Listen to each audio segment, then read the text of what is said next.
Good evening, everyone, and welcome to the 58th Annual Stoughton High School Science Fair.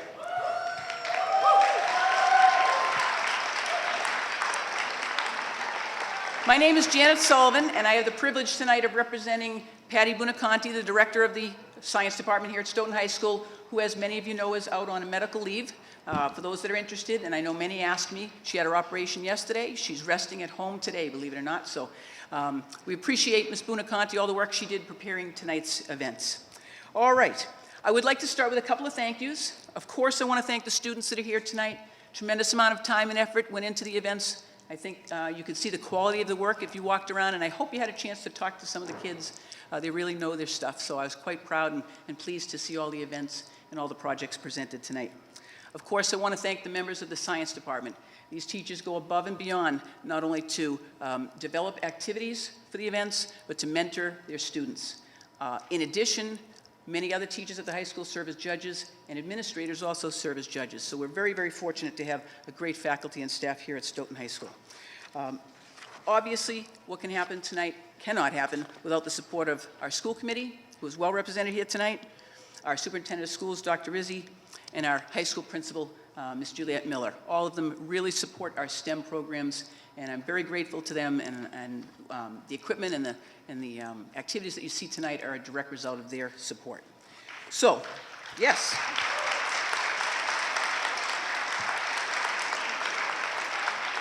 All right, with the thank yous out of the way, let's get started on some awards. And I know you're going to think this is, just something you say, but truly everyone who participated tonight was a winner. I just saw an awful lot of great competition. I like watching people support one another. I like watching people stick with it even when things weren't going their way. So an awful lot of good competition here tonight. All right, starting off with our awards for our Science Fair cover program. We're going to have the recipients come down over here, and we're going to have our third, first, second place all stay, and we're going to do one group picture. All right? I know we have some commitments with religious things tonight, so some folks may not be here, and we will get their medals to them tomorrow, no worries. For honorable mention, for the cover of the Science Fair program, Janessa Quintana. Third place medal is awarded to Noor Hannigan. Second place medal to Rashni Patel. And first place medal is awarded to Sarashri Pokaral. All right, a big round of applause. Come on down.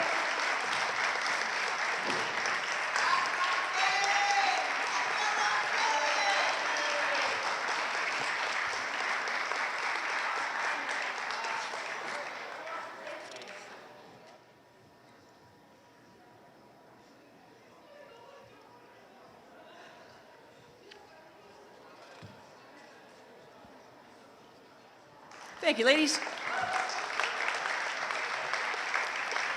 Our next awards are being presented in the category of the safety posters, which was organized and supervised by Ms. Bulger.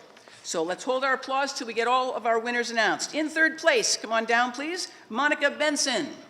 Our second place winner. Second place, Bhumi Patel.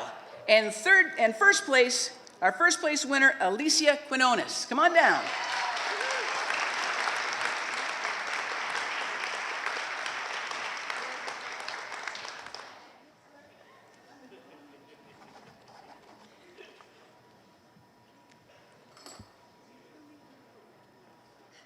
Congratulations.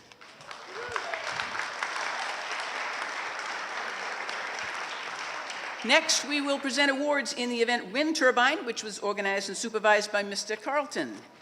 We have our second place winners, two of them, Victoria Rigo and Carly Baptista. And our first place winners, Alexandra Pierre and Sabata Charlatan. Come on down.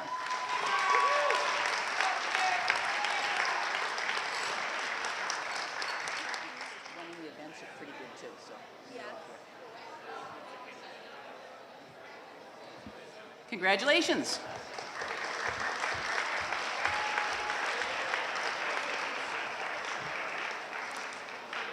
All right, our next awards are for the event Most Trapped Cars, organized and supervised by Dr. Rubin.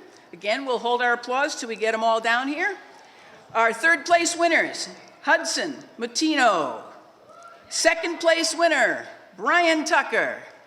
And in first place, we have a team, Zen Juma and Winston Kesha.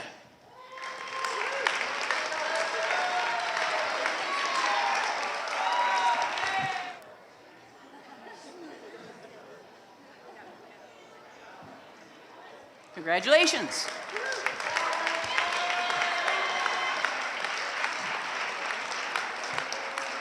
Our next awards are presented for the event Micromole Rockets, which was organized and supervised by Ms. Sasson. Our third place winners, Izzy Solom and Tess Widberg. Our second place winners, Nick Rigo and Jael Toussaint. And our first place winners, David Salucci and Matt Valley.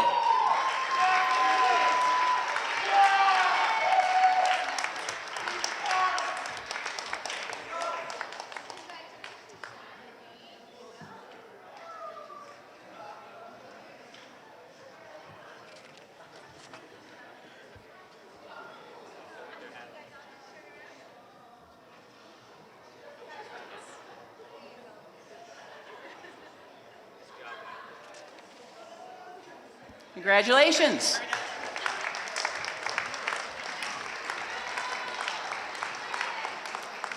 Our next event, we will present awards for the structure competition, which was organized by Mr. Norton and supervised by Mr. Law.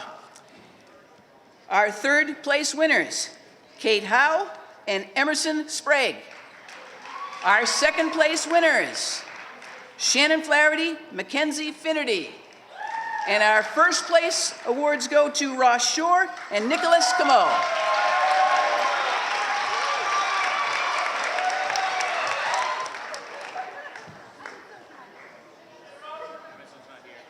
We'll hold on to it.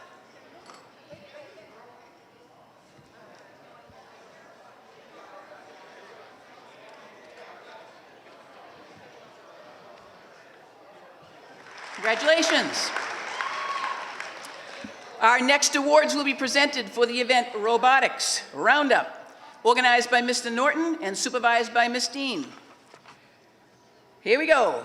Third place awards go to Kyle Egan, Nick Cutler, and Corey Raymond. Our second place awards go to Jack Conlon, Justin Kelleher, Chris McNulty. And our first place awards go to Nick Hardy, Nick Quattrucci, Raj Patel, Sean Perry. Nice round of applause for everybody.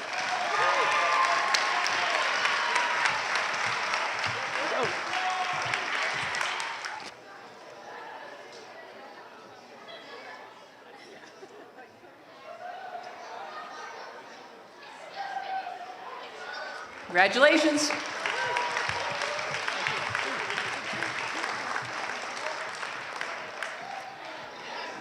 Our next awards are presented for the event Construction Challenge, Pace of Change.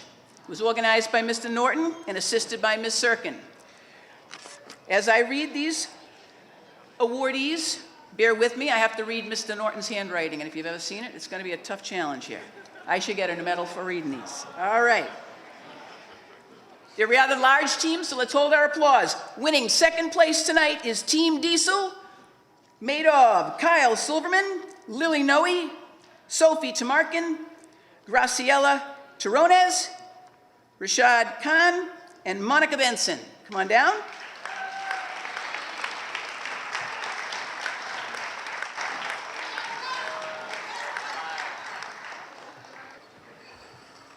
All right, and now our first place winners to join them. In first place, Project Y, George Dejani, Pushpal Rajimi, Salon Shrestha, Mike Marias, Melina Pinto, and Pat Dixon. Come on down. Congratulations to everybody.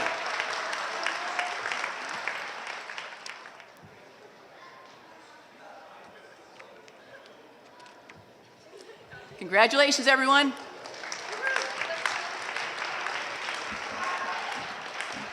And our last awards of the night are for our traditional research projects. Only students participating in this event may advance on to regional and state competition. Presenting our team awards will be our principal, Ms. Miller.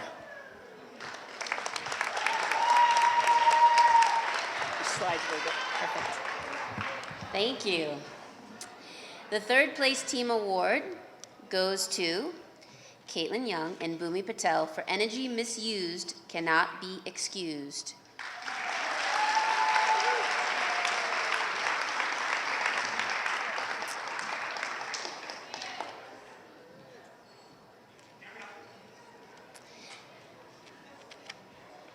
The second place team award goes to Fatima Julian and Nicholas Kuhn for bioremediation to the rescue.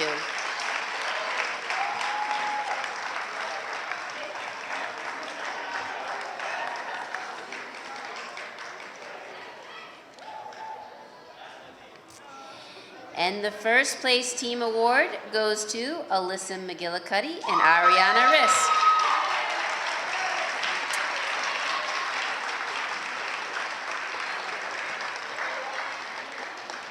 And their project was titled The Effects of Third World Refrigeration Methods.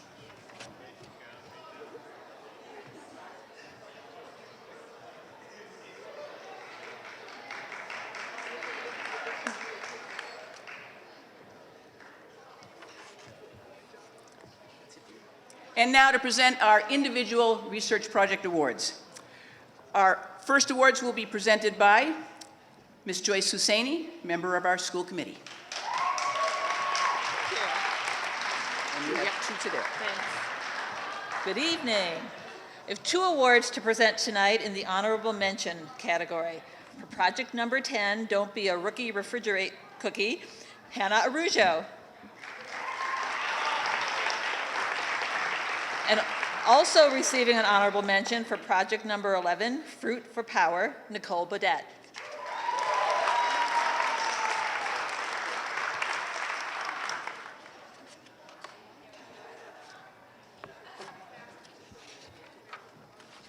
Presenting our next two awards will be our Superintendent of Schools, Dr. Marguerite Rizzi. Thank you. Slides a little bit. The third place individual award winner for the project number 14, Charged Up, Connor Nye.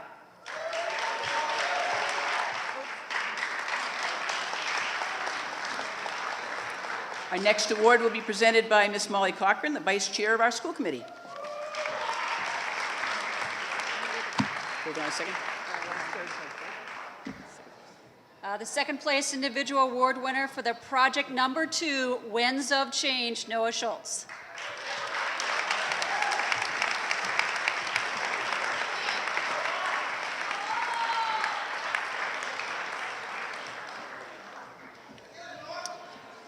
And our final presenter of the evening will be Ms. Katie Pinianokian, Chair of the school committee.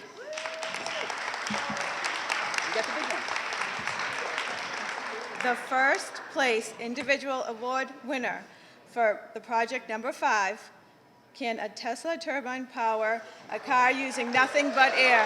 Jonathan Podesta.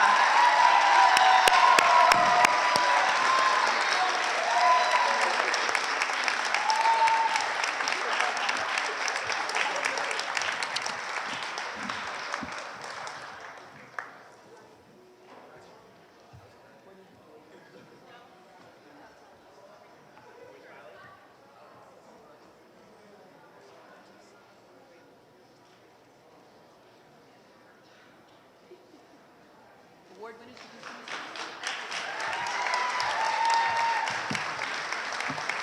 Well, I'd like to thank all of you for being here tonight. Thank you so much for supporting our students. Hope you have a great night, and we'll see you again next year. Thank you.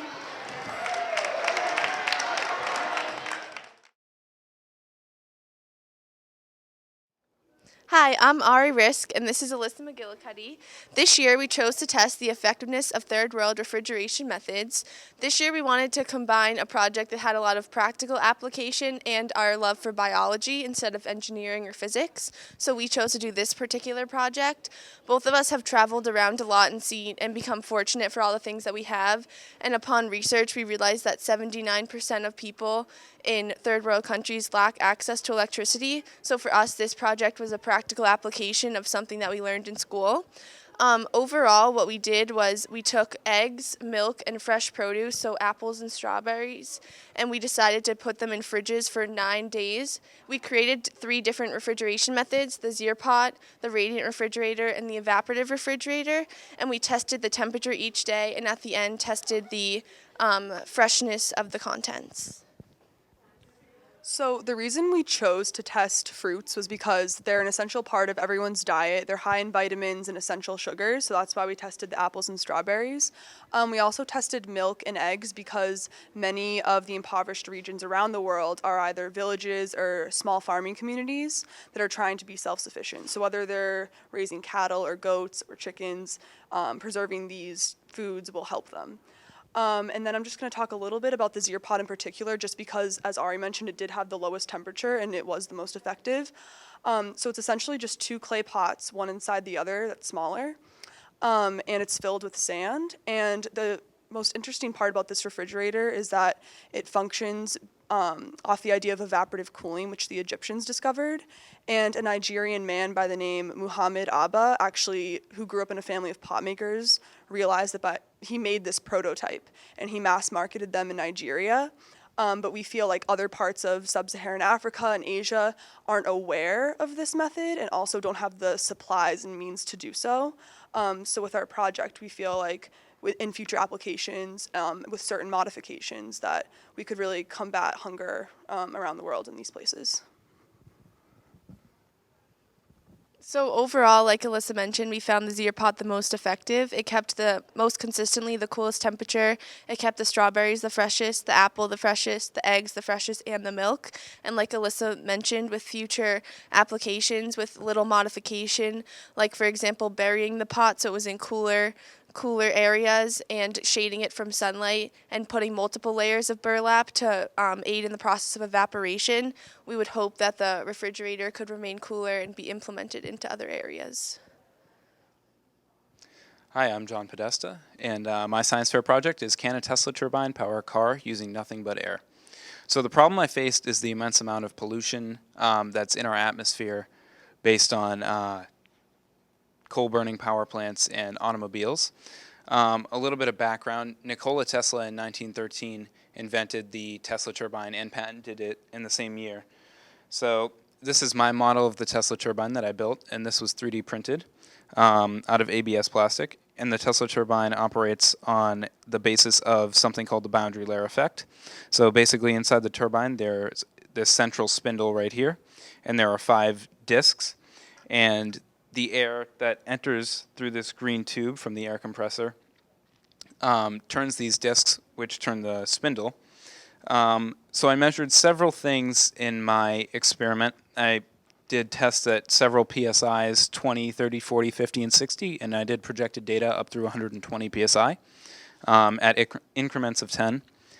I measured the RPM output of the spindle on the turbine using a digital tachometer.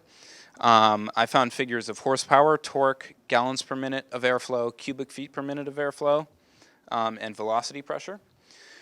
So my hypothesis in this experiment was if a Tesla turbine was connected to the drivetrain of an automobile, would the turbine be able to provide enough power and torque to power said automobile? And I also went a bit further after doing part of the experiment and seeing some results, and I said, would it be better off to power an electric generator and generate electricity from this turbine and power electric motors to turn the wheels rather than the initial configuration?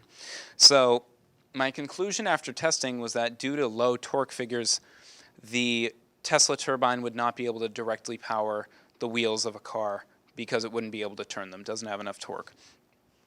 However, due to its high RPM outputs, which at 60 psi it's producing about 50,000 RPM, and at 120 psi just under 90,000 RPM, it would be able to generate electricity quite proficiently once connected to an electric generator.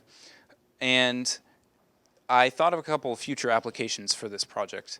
One possible application would be to set up a configuration in a car similar to hybrid systems of today's automobiles, so that there are rechargeable batteries in the car that are charged while the car is not in use. These batteries then power an air compressor, which compresses air into an air tank, feeds it to the Tesla turbine.